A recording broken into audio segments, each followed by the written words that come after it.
అలా మీకు కూడా బెడ్ మీద లోవర్ బ్యాక్ వీక్ ఉందా? కంగారు పడకుర్రి, నేను దాని గురించి చెప్పలేదు.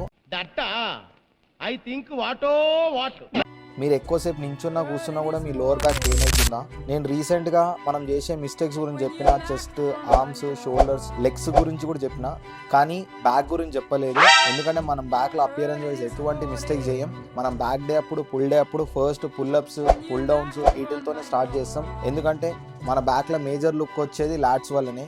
మనం మిడ్ బ్యాక్ కూడా ట్రైన్ చేస్తాం, కానీ లోవర్ బ్యాక్ని ట్రైన్ చేయం. మన డే టు డే లైఫ్లో మనం కూర్చోవాలన్నా, నించోవాలన్నా, పడుకోవాలన్నా మన లోవర్ బ్యాకే మేజర్ రోల్ ప్లే చేస్తుంది. ఇంకా 60 ఏళ్ళ ముసలోడి తర్వాత కూడా మనం హెల్దీగా ఉండాలన్నా, ఎక్కువసేపు కూర్చొని ఉండాలన్నా మన లోవర్ బ్యాక్ స్ట్రెంథింగ్ ఉండాలి. కానీ మనం అందరం లోవర్ బ్యాక్ని నెగ్లెక్ట్ చేస్తాం. సో మీరు ఖచ్చితంగా ఈ హైపర్ ఎక్స్టెన్షన్స్ని మీ వర్కౌట్ రొటీన్లో యాడ్ చేసుకోవాల్సిందే. నేనేం చెప్తానంటే, మీరు అప్పర్ బ్యాక్ని ఎంతైతే ట్రైన్ చేస్తారో దానికన్నా ఎక్కువ లోవర్ బ్యాక్ని ట్రైన్ చేయాలి.